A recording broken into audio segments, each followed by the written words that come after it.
Good afternoon, everyone, and welcome to today's webinar on shared decision-making, engaging patients and families in direct care.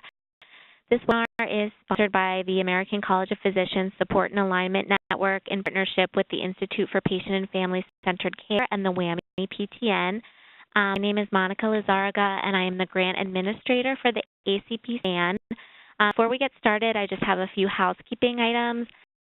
First, if you could please type your name, email address, and organization into the chat box. Appreciate it. And in order to reduce feedback on the line, I am going to put everyone in a listen-only mode, and I'll mute everyone's lines until we get to the end, to the Q&A portion of the webinar. And at that time, you can either type your question in the chat box, or you can also speak your question then. So I would like to go ahead and pass this over to Brianna White to give some introductions. Great, thanks. Hello and welcome to the WWAMI PTN Shared Decision Making Training. We're very happy to partner with the American College of Physicians and the Institute for Patient and Family-Centered Care to offer this training to you today. After this call, as most of you know, we will be packaging the recording of today's webinar and the pre-work into a toolkit that we will share with you so you can disseminate the information to your teams as you see fit. So following today's webinar, you will receive 2 surveys from me in one email. One is going to be a general anonymous survey on the quality of the webinar, and then another non-anonymous survey that asks more specific questions about implementing shared decision-making in your organization, including any details on barriers you see with implementing or enhancing shared decision-making in your organization. In order to provide you the support needed, we ask that you fill out this shared decision-making survey and share it back with me so we can help you in your shared decision-making journey. If you prefer to respond to the survey anonymously, let me know. We can set up survey in SurveyMonkey for you. Thank you all for attending today, and I will now turn it over to Mary Minetti from the Institute for Patient and Family-Centered Care. Thank you, Brianna and Monica, and thank you all for joining. I know you're very busy in your organizations with lots of things to do, and we're hoping that this webinar will be very practical and useful to you. And basically what we're trying to do is set the stage for shared decision-making, enhance what you're already doing, really strengthen things, by giving you some practical examples and information that will be of use to you.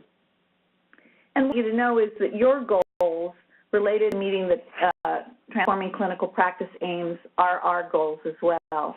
And in particular, aims 2, 3, and 5 are those that are most impacted by effective implementation processes in your practice that lead to shared decision-making.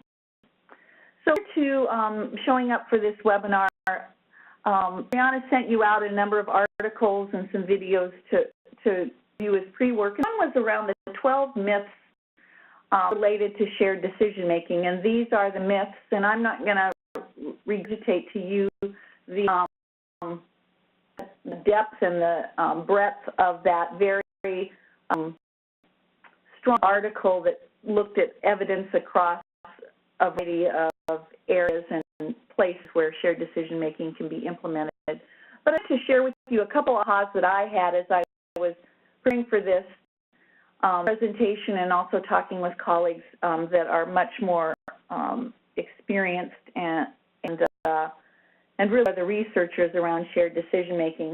I thought it's interesting to you know, it's a fad, it will pass. I'm a quality improvement professional by background and worked for many years within healthcare and direct delivery, most recently as a quality director for a multi-specialty medical group where we implemented shared decision-making.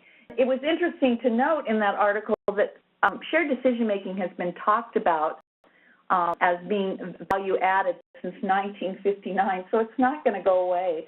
And we don't, the goal is not to leave patients alone.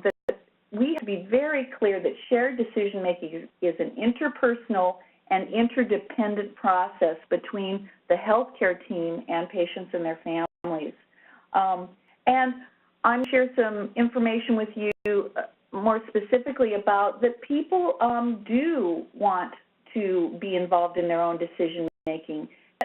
Even though many of us as patients with the aren't necessarily born knowing how to do shared decision making. It is a skill that can be taught, and the skills of communication and the implementation of processes that can support clinician and the healthcare team in practices is also something that can be taught. And I thought it was interesting because the thing where I'm working with people around making change in practices, whether it's shared decision making or something else, is the evidence around number 8, which is it takes too much time. In fact, they found that the average for studies it took less time to do the shared decision making process, and some studies it did more, but the average ended up being no more 2 minutes more. And when I think about the importance of informed consent and making decisions, it's a really good investment, especially if it impacts the way individuals manage and integrate their decisions, their healthcare decisions into their lives. And we are a society that tends to like to have a quick pill to swallow, and I just want to be clear that the tools, evidence suggests that shared decision-making tools, and we'll talk a little bit about some of those, can facilitate the shared decision-making process, but it's not a substitute for that conversation and that interpersonal thing. So lots of other things that were covered in that particular article, but those are the things that really kind of stood out to me as I thought about what I've learned in working on these kinds of things in my work. So how's it going to help you? Well, you have, by participating in this training and implementing some of this, you are going to be able to meet your PAT milestones, which is that you're training your staff in shared decision-making approaches, and they have ways to develop consistently, ways to document patient involvement in goal-setting, decision-making, and self-management. It all relates to that partnership. So although there are 6 PP metrics, we're really focused on the shared decision-making aspect. So let's be clear about patient engagement. It's about active partnership, and it's hard to have an active partnership with individuals, families, and healthcare clinicians at the direct care level if we aren't really engaging patients as full members of the care team. In fact, depending on which lens you're looking at, the first one from the Health Affairs article was patient engagement all around within the context of partnership, but patient engagement is also the actions individuals have to take to obtain the greatest benefit to care services. And so what I would say is with shared decision-making, decision-making is an action to make a decision and then move forward with that decision can impact whether somebody does really get, from their perspective, the greatest benefit from healthcare services. But clear that decision-making is, and engagement is not compliance. It's really partnership. And true north really is the far right of this slide. And this also was from the Health Affairs article, that although it's great to give people information and that are useful and affirming as you consult with them if you're a surgeon or an oncologist or a primary care doctor or another member of the healthcare team, that is a low level of engagement, but it's an important level. But the next is really involvement. How do we ask questions to really draw out what people's values and preferences are? And I noticed in the pre-survey that some of you filled out that you are beginning to do that. Many of you do ask about people's preferences around preferred language and their preferences about how they want to receive information so that they can use it effectively, or they want to involve their patient or their family members in their care. But ultimately, the true partnership is the co-creation of care plans, which involves decision-making. And we know that it helps with better care, reduces healthcare costs, increases success in self-management. So we do need to be paying attention to PFE. And we also know that the more engaged that patients are, the fewer errors, less safety concerns, and overall cost burden is reduced.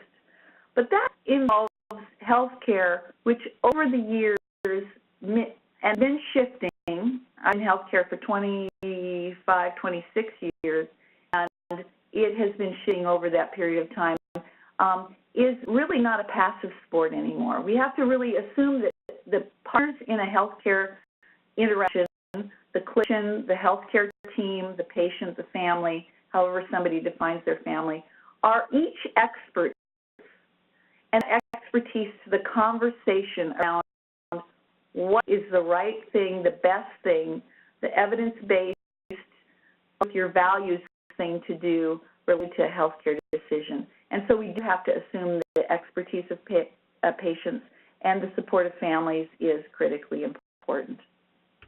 So the shared decision-making metric and its intention and its definition is here. I'm guessing that most of you are familiar with that. But recently, the National Quality Forum created bringing stakeholders, patients and families and clinicians and policymakers and others together in this year, 2018, form a consensus definition of what shared decision-making is. And so this is pretty hot off the presses, and I wanted you to have the most up-to-date national agreement about what shared decision-making is. And so it's a process of communication, of working together to make optimal health decisions that align with what matters most to patients. And so it's not a checkbox, it's a means to the end of better health decisions. And that's really important to recognize. And they also go on to be very clear about what are the requirements in order to call something truly a shared decision-making process. That we need to have clear, accurate, and unbiased medical evidence about reasonable alternatives, including no intervention at all. And sometimes when we think about is there a medical decision, we often in medicine don't talk about, well, doing nothing can be an option. We need to look at the risks and benefits of each. And it requires that clinicians and the healthcare team have some expertise in communicating and tailoring the evidence for individual patients, and that patient values, goals, and concerns, which includes treatment burdens, is fed into that process, into that equation. So as you think about, and I know a number of you did say that you sometimes and usually did, it was a minority, but some in fact say we do shared decision-making as a process in our clinic. What I would ask you to do is use the lens of this new updated analysis of what shared decision-making is, because it's constantly changing, and ask yourself whether these components are present in the processes that you do, which include how are we, if a clinician and a healthcare team has been in practice for a while and shared decision-making skill development wasn't part of their training, their professional training, how are we supporting them to get those skills?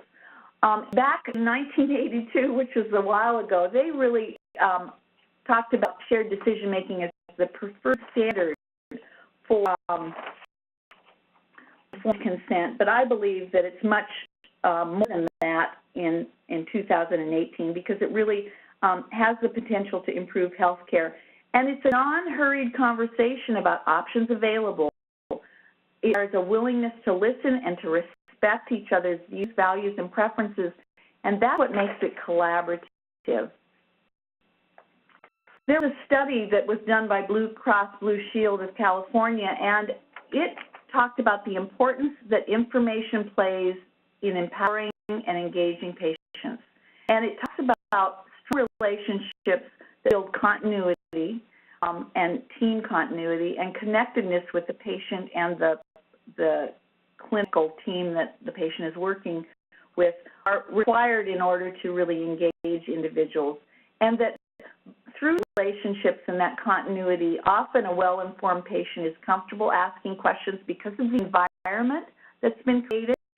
They're really confident in making decisions. They have explanations, and this is about communication with the healthcare team. How does the healthcare team communicate in ways that the individual can understand, and being sensitive to another factor related to PFE, which is health literacy. But and this was a study of Californians who were marginalized populations, low-income populations. And those individuals said, given clear information, 8 in 10 said that they like an equal role in healthcare decision-making, and oftentimes, and we see that as a perceived barrier that the patient just doesn't want to be involved in healthcare decisions. Well, what this study suggests is that no, that is not necessarily the case. It's created the environment through relationship building, through the way we communicate, by support and inviting questions from the patient and family member that they do in fact want to be involved. And the thing that was most powerful to me in this study is that what they found is the extent to which patients feel informed and they're confident about their role in care decisions, their engagement independently of and more strongly than the differences that we tend to say, oh, that population this won't work for, or that population it will work for. And so what it does is it really levels the playing field across population groups. So making sure we're providing people useful information and support them in their role as decision makers and co-collaborators, basically levels the field of people's income, their gender, their education level, their race, their ethnicity, or the language spoken at home.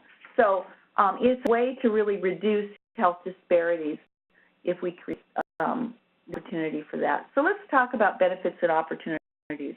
There have been a number of studies that say that when patients and families are engaged in those unhurried conversations, and I don't mean that they last for hours and hours, but that there is an opportunity to have a conversation not just about what's the problem, but also what are some options in responding to the problem, the medical problem that's been identified. People have improved perceptions of care to the actual outcomes. The cost of treatment is reduced and increases patient confidence, which is an aspect of patient action. And people most often, when they're empowered with good information, will choose more conservative treatment options that are aligned with their values. We talk about how important communication is. There are a number of studies that have been done, but what they indicate is that when we achieve common ground, there's status, but most interestingly, fewer referrals and diagnostic tests 2 months after a visit. So if we are unhurried in shared decision-making conversations, we can create value. And the other thing that I really want to encourage practices to think about, and there was only one practice that filled out the survey that indicated that they actually documented in their records and patients which family member, and again, family being defined as a patient defines it, whether there's a blood relationship or not. The practice indicated that they documented who the patient wanted to have involved in their care, and yet when we invite patients to invite those family members to the medical appointment, we have improved outcomes, and it's the quality of the information shared and satisfaction are increased. And one of the things that I think is important is to look back at a study that was a while ago, but really talks about it's not just the technical quality that we deliver, the medical expertise that we deliver, but how do we invite participatory involvement of the patient and family? And it's not just whether the help seeker's needs or whether the patient family members' needs are met, but the manner in which they're met in terms of, are we looking at that three, in a sense, this is a triangle, but it could be 3 legs of a stool. Is there participatory involvement that we've created? Do we have good technical quality and expertise in the room? And how is the giver, the clinician, the care team, other team members, what kinds of traits and attributes do they have that really create that strong relationship that the earlier Blue Cross study says makes such a difference? So I wanted to just show you there are different decision-making approaches. There are paternalistic models for physician and patient interaction. It's very directive. The patient's pretty passive. and it's all around complying with the MD. And what I would say to you is, as a person who receives health care, if I am in an acute crisis where time is of the essence, I want the MD and the healthcare experts to be very directive and to take action to save my life.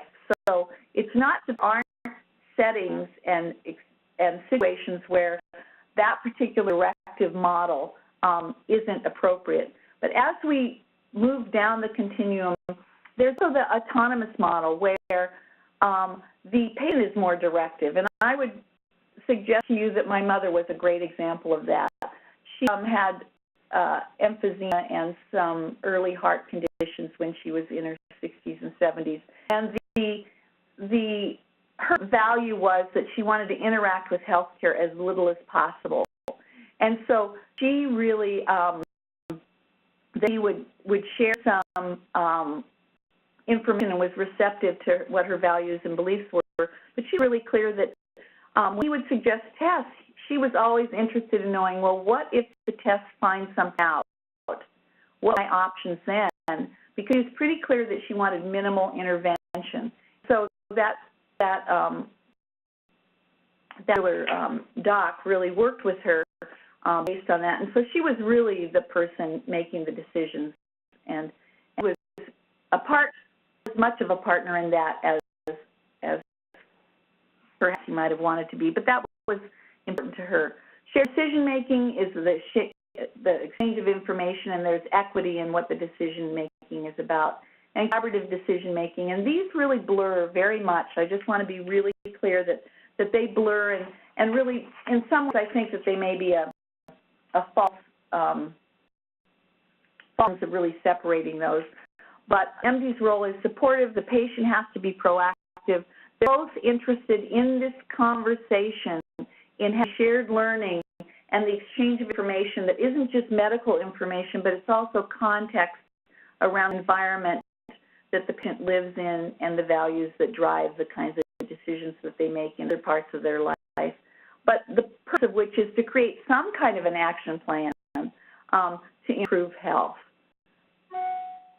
So the sweet spot in shared decision-making really is how we bring the evidence, the medicine, and patient preferences together, and then really blend them to create an opportunity to both. This is the richness of the information coming from both sources to create a decision that will be aligned and really would support the NQF decision. So I think about support. It's important to know what the evidence says about what supports and accelerates shared decision-making. So obviously training on shared decision-making, and then the identification of changes to traditional workflow. And when I get a little farther in the presentation, I'm actually going to talk with you about a practice, how they implemented shared decision-making and what kinds of changes to traditional workflow that they made. But that's really important to accelerate and to support full implementation. The other thing that they found really important in this study was that decision aids facilitated the ability of the practice to be facile and ready to have a conversation and have materials that would help in conversation. And then support for increasing patient activation. And that really has to do with understanding that some individuals have low activation, that is that they have little confidence, not any skills and knowledge about a particular condition, and they may not even believe that they have a role as a member of the care team, and that's very important. And so we meet people where they're at so that we can support them building confidence. And people build confidence and learn skills by having small successes and getting confidence and taking success and moving it forward. And then, of course, if you're talking about a system, which a clinic is a system, there are leaders that either support or don't support the implementation of any change in the organization. They found in this study that that was true as well. So think about common decisions that get made in an office setting. I go to the doctor if I have a new condition. Often there is conversations about treatment options, and on the fallback is medication use. There are going to be referrals to specialists to follow up on particularly new acute conditions. That's a decision. Whether there's going to be testing, that's a decision, and I talked with you a little bit about Mom's decision to really limit invasive testing that would require surgical interventions if the tests came back. And she was later in her life, and she wanted to, quality of life was really important to her. Surgery, whether to have surgery or not have surgery is a common decision. And even conversations in care plans about what self-management activities. You've got a new diagnosis of blood pressure. Often self-management, increasing exercise, reducing salt, changing my diet are management activities that all involve decision-making, and there are pros and cons with all of those things. So I'll just share with you really quickly a couple stories related to things organizations have done. So I was reading an article that talked about in a surgery practice, they had created posters that they laid in the waiting rooms that urged patients to ask 3 questions when they met with their surgeon.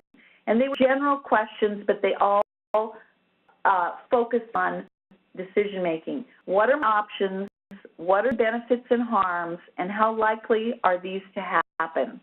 And what we saw is it resulted in and led to more conversations for shared decision-making. Now, obviously, if you're going to implement that in a surgery setting or any other setting, those 3 questions, the practice has to be prepared to respond to the questions that they're encouraging patients to ask. So the surgery practices, they identified what were the common areas of surgery, and they gathered some good aids, and they trained staff on the process. They identified not just the surgeon, but what's the role of the person who rooms the patient if they're coming in for information around having some kind of surgery. And in fact, given the internet these days and other options, many organizations actually, if somebody's getting ready to come in for decisions around surgery, some organizations are choosing to send links to decision aids and information that the family can review prior to coming in for the conversation. So that becomes really important. I'll share a couple examples of the difference that happens when there's when good decision-making or excellent shared decision-making and there's no shared decision-making.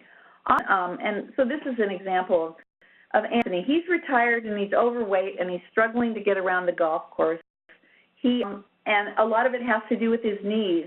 And if there isn't a shared decision-making process for a conversation so that he has useful information and understands the pros and cons, he might come in with the misconception that if I get this knee surgery, I'm going to be pain-free and back to playing golf in a few weeks after knee replacement. And his decision is, because he hasn't had anybody express that belief with him, share information about that belief, his decision might be to have a total knee replacement in the absence of a conversation. And his outcome might be that he has a tough recovery period after surgery. He has residual pain and stiffness, and he may end up stop playing because of those outcomes, which are possible outcomes with knee surgery that he didn't think would, what the range of outcomes might be. He ended up not playing golf with the outcome of not having those informed conversations. If he had a conversation with his surgeon and the clinical team about knee surgery and what are the pros and cons and what are some of the outcomes and to his age and some of his conditions. If he correctly understood that his pain would be reduced, but it might not be gone, and that it would take a few months before he could get back to his usual activities, he may for his knee surgery while he reduces his weight and he uses some pain relievers and he exercises and does things that can improve the outcome for surgery. And then his outcome, if he, after he does those things and says, okay, I've done these things and I do now want to do surgery because I've reduced my risk of not having good outcomes because I understand them now, he could have improvement and be able to play golf periodically. He's certainly not going to be Jack Nicholson, but it is the kind of thing where we have to think about what do patients miss, use as an opportunity for having those conversations. I know that there was some interest in people understanding what shared decision making might impact people with making oncology decisions. And there are lots of examples and many tools related to breast cancer, decisions related to breast cancer. And with no shared decision making, Mary, who lives on her own and is a few hours away from the hospital and she doesn't drive and has early stage breast cancer, she may have a misconception that lumpectomy with radiotherapy is the best treatment for long-term survival, but actually, based on the evidence, that's a preference-sensitive condition, and survival is exactly the same for patients who have early-stage breast cancer with a lumpectomy or a mastectomy. And you might decide to have the lumpectomy, not being informed, and have radiotherapy every week for 2 months, plus a breast reconstruction, but her outcomes might be really high cost, a potential wound infection, breast tenderness, and a lot of burden of treatment because she didn't live close to the care, the follow-up care, and she didn't drive. Whereas if she correctly understood that there was no difference in survival, she might, after discussion, prefer the mastectomy, avoid the radiotherapy, and have less disruption to her life, less cost, faster recovery, less misery, and the same survival rate. Those are the things that we have to think about as we think about our common decisions in the office setting. And so these are important things to consider. I encourage you to think about what are some of the common decisions in your particular setting, some which might be these, but there may be others that you need to think about. And sometimes we don't think about things as being decisions because it's just the way we've always done it. This condition happens, and then we tell patients to do X, Y, Z, and it's not really a decision-making conversation. It's just go do these things. When we find our patients come back and they haven't done those things, and we may not be having set the right stage.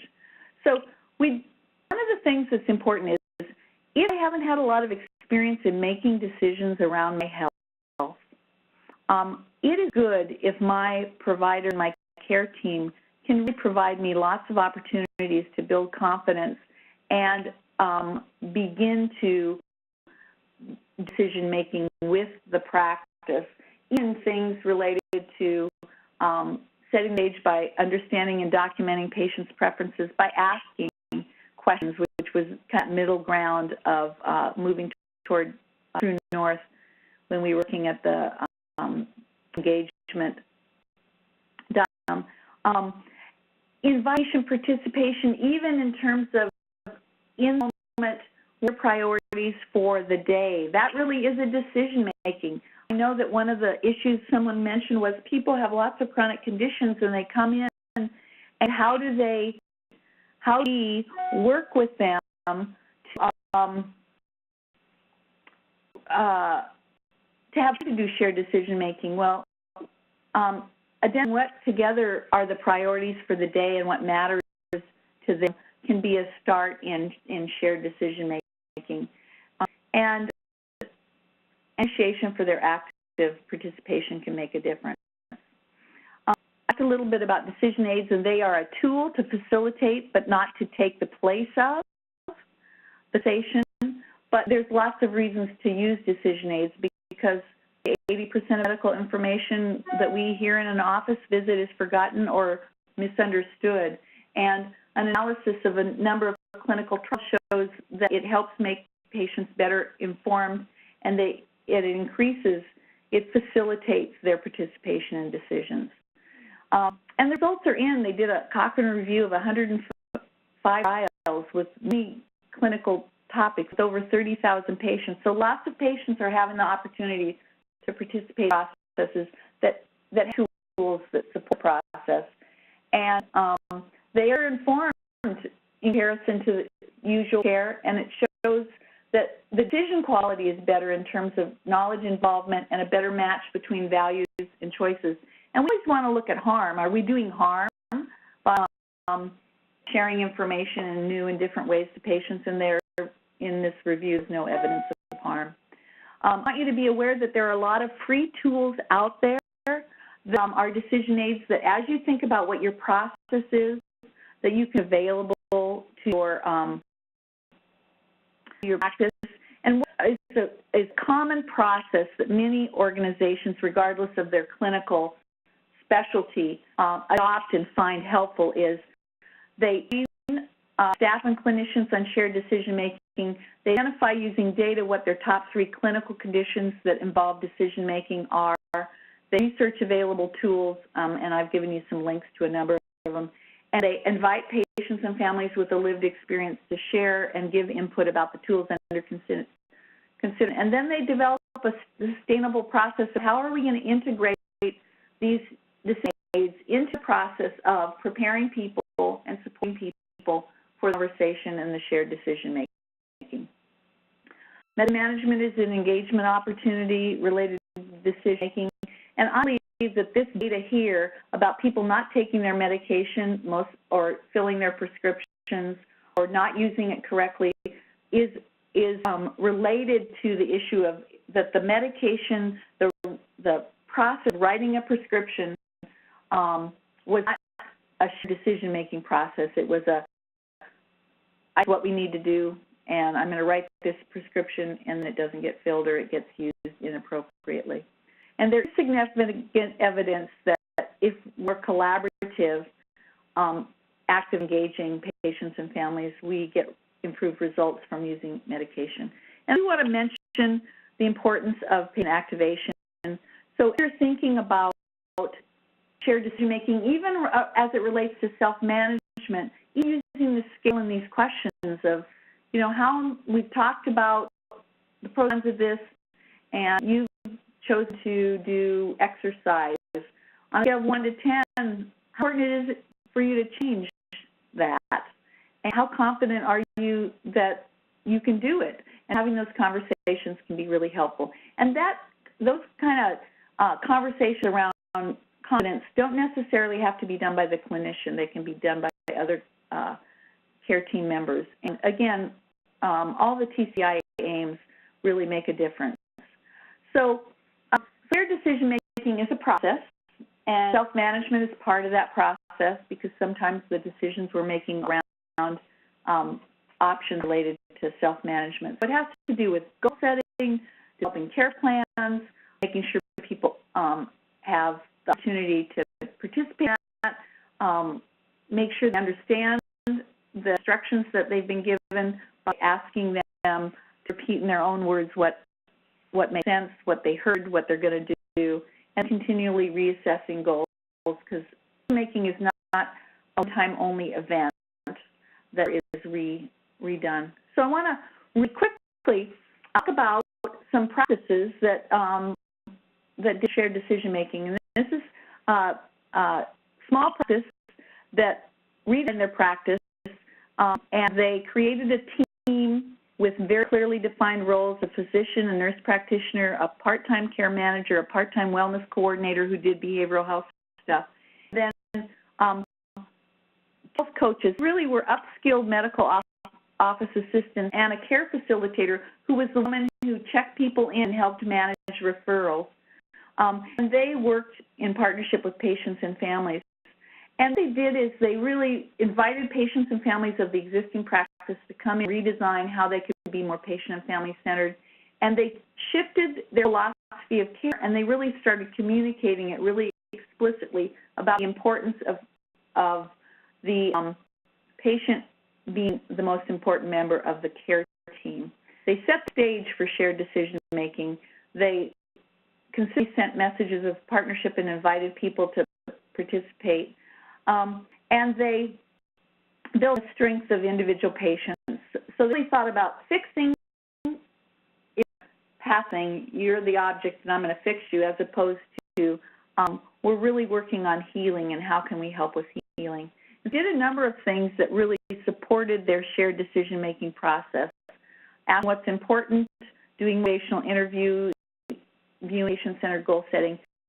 They also utilized decision aids for chronic conditions and treatment choices, and they had patients, they started with diabetes, and they identified some diabetes-related decision tools, and they met with patients who had diabetes to review the tools, and together to talk about at what point in the care process would having access to these tools be useful, and they built that process. And most of the use of the decision-making tools was initiated by the medical assistants that they called the health coaches once new and chronic conditions were created. And so those things that they did to really emphasize the importance of the team. They did a number of things related to activation and a lot of asking questions and not telling people what to do. But I tell you a story about the doctor who I was coaching on this, who was working with a patient we would call Fred, who'd been in his practice for 25 years and was in his early or late 60s, and he'd been diagnosed with a new condition. The doc had learned that he should coach and he should ask more questions and tell people what to do. He was an excellent doctor, but his method for most of 25 years was, here are the 6 things you should go do them, check back with me in 3 months.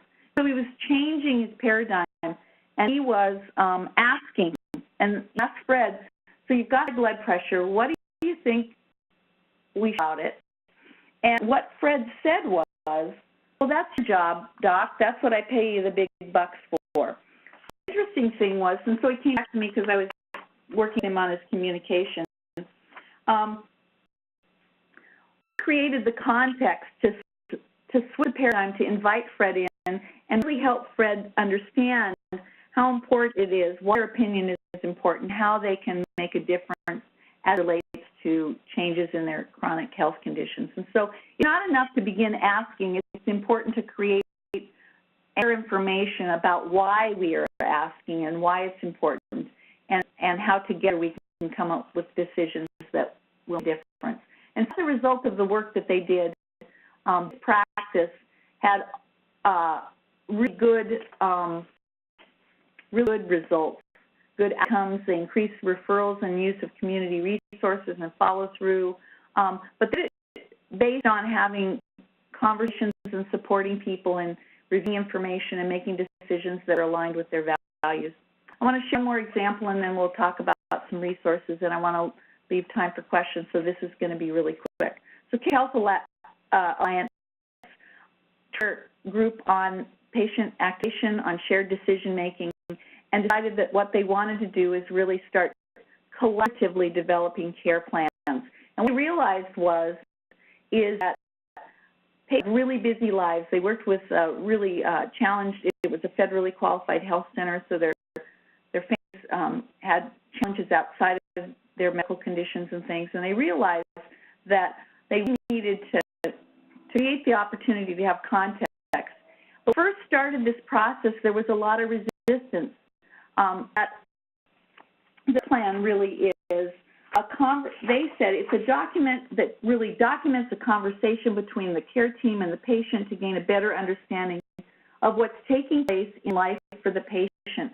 We were looking at the old definition of what a care plan was. They said, well, we already have a plan for them.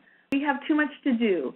What if their goal doesn't have anything to do with getting their diabetes under control? What you see is a lot of resistance. But they grew the care plan in partnership with patients and families, and they built it into, with feedback from patients and families, they built options and decision-making options into the care plan, and they built it into their EMR. They had to ask the right questions about what's reasonable for you, what you're motivated to do, what else concerned about related to your diabetes. And as they develop the action plan with the patient, we're looking for what are the strengths that the patient has and what skills might differ of our care team help that patient grow. And they really worked with the team model, and they developed a patient view of the action plan. Also built it into the EMR, and one of the things on your PAT milestone is how do you document self-management and patient goals and values. And they had EPIC, and so template in EPIC that you can get from the EPIC people if you happen to be somebody who has EPIC as your EMR. And you build care plans in and collectively develop care plans you can document them in. And what the response from staff and clinician was, they got their process created, is they really felt like it was a positive experience. It's more collaborative. They like the work they're doing now with patients. There are a lot of things that they built into the care plans that you already have in your toolbox because of the work that you're doing in TCPI. So I believe that you can do that with them. So it's about partnership, it's about communication, it's about respecting preferences. And to just share one quick patient story, Jen Tufty is Washington area. She works as a patient. She is a patient partner. She's an advocate, but she's also somebody who receives care. And so she, one of the tools that exists was the choosing wisely options. And she talks a lot about how she researches choosing wisely to see if the recommendations in preparation for her visits with her clinicians. And so the patients can, when you're working with them, really make a difference. There's lots of additional resources. The National Research on Shared Decision Making at the Mayo Clinic. AHRQ has decision-making resources. Antibiotic use is a choice of decision-making, and here's an example of some decision-making tools and an example of a conversation you can have around antibiotic use for respiratory tract infections. You have all the information you need to go get these decision tools for free if you're interested. Our personal decision aids is one of the handouts you have. ACP has a great module on motivational interviewing. There's other things on the website if you haven't had training in motivational interviewing. And then the Choosing Wisely campaign, which I know a number of you, there's some certified Choosing Wisely decision aids that Washington State is advocates for, but there are much more, there are many more at the Choosing Wisely site. And then there are a number of self-management resources. And TCPI in the primary care collaborative SAN also has additional, as do we. I want you to think about joining a learning community called PSCC Connect. It's free around advancing patient and family-centered care. So it's not one giant step that you'll need to take to really implement shared decision-making. It's a lot of little steps. And sometimes we think it's a straight line, but it's often a squiggly line. I got this from a doctor in Michigan who was implementing shared decision-making. And we have to have a plan A, but if we're really committed, we have to also expect that it's still messy and may have to learn from plan A and develop plan B. So I want to leave time for questions, and I've about 9 minutes for questions. So, Monica, I believe that you are going to...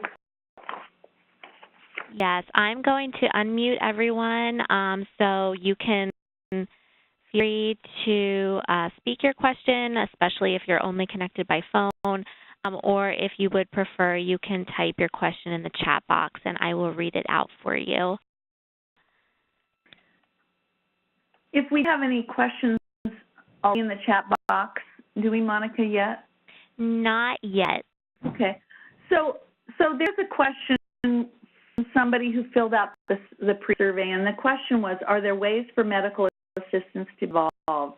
And I shared really briefly with you that in Team Filling Game, and at Cambridge Health Alliance, the medical assistants were very involved in the process of decision making. So they help provide decision aids on certain conditions using a protocol to patients who are newly diagnosed. They follow up and prepare them for conversations that they're going to have with the doc by helping with the questions that the patient might want to think about prior to meeting with the doc. So there's a lot of kind of supportive things that patient office assistants can do related to the shared decision-making process. Depending on how the team is configured in a particular practice, some in team filling games practice, the health coaches got some training, activation, and access to some scripts and some tools. And so they did pretty simple conversations for simple situations where there's some shared decision-making. The practice team, the nurse practitioner and the doctor and folks, taught different decision aids, made some decisions, and then had the conversation, okay, who on the team, based on skill and expertise with the idea everybody works to the top of their license, would be the person who would take the lead in this? Who would then, what if it's outside their scope of practice? Who would be the team member that they would pull in to assist? So medical office assistants are extremely important members of the care team, and they often have very strong relationships with patient families, and so can be very, they can be instrumental in supporting a process for shared decision making. And as we know, if there's continuity in relationships with patient families are prepared through those experiences with the members of the care team to want to be in decisions related to their care.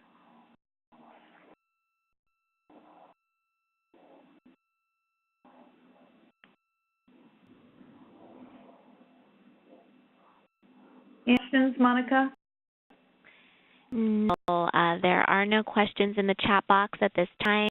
Not yet. Use your question if you'd like. I have unmuted everyone's line, so you can go ahead and speak your question or just type it in the chat.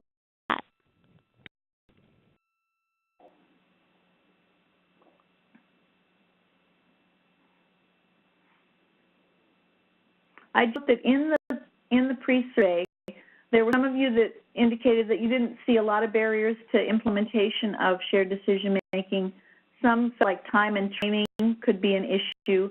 And I'm not going to dispute the fact that whenever you're making a change in your practice, it doesn't happen magically. You don't wave a magic wand. And so the planning part related to implementing any change, including shared decision making, is going to take some time. But hopefully, as you're working in a team or if you're looking across the system at implementing some shared decision making, there can be some non-clinical people doing some of the gathering of tools to present to the clinical team, and in terms of looking at the data to determine what are areas that you really want to do some shared decision making in and you want to support practices. Patients want to get involved in care are those who probably don't have a lot of confidence, and so you have to start small where they're at and begin to invite their questions and listen to what's important to them. See that staff will perceive it as an extra effort. What they found at Cambridge Health Alliance and even at Team Filling Game, and I worked with them on their implementation at Team Filling Game, is that the people in the practice felt more satisfied with their work, felt like it was more meaningful, and really, especially the medical assistants, were able to say, I'm not just a task doer, but a relationship builder with patients and families. And that is very helpful to me. So that individuals realize that when we do things like shared decision making to engage patients and families, it does evidence that it shows that it reduces physician and staff burnout and makes their jobs more meaningful.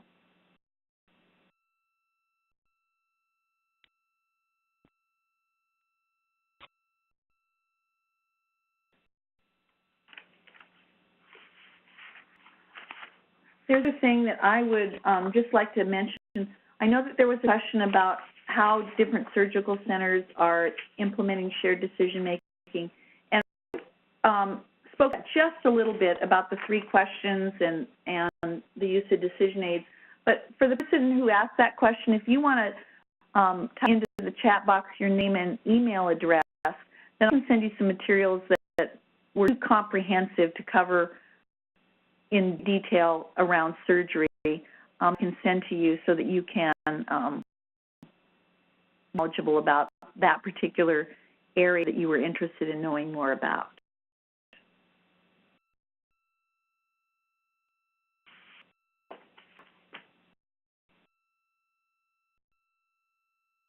And this is Brett. If anyone has additional questions following this webinar, you can feel free to send them along to me, and I can work with Mary to make sure we can get you the answers that you're looking for.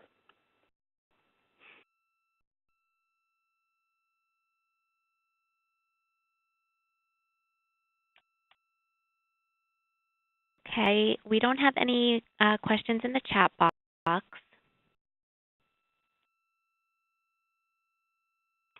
Well, I'll just take the opportunity to thank all of you for attending this session. And I do hope that you will fill out the surveys that are sent. Being a quality improvement professional, I'm always interested in getting your feedback about what worked well and what you would like to be improved in the future. And that may give Brianna some ideas about additional tools and support you might need in terms of implementation in your individual practices and organizations. Thanks for joining. I would also like to thank all of you for joining, and thank you to Mary and Monica for partnering with us to develop this webinar today. And I look forward to being able to package this in a toolkit that we can share with other team members within our PTN so we can spread the shared decision-making training. So thank you all for participating today. Anything else, Monica, from a logistics standpoint? Nope, I think that's everything. Thank you to Mary for her great presentation, and thank you for everyone that joined us today. Thank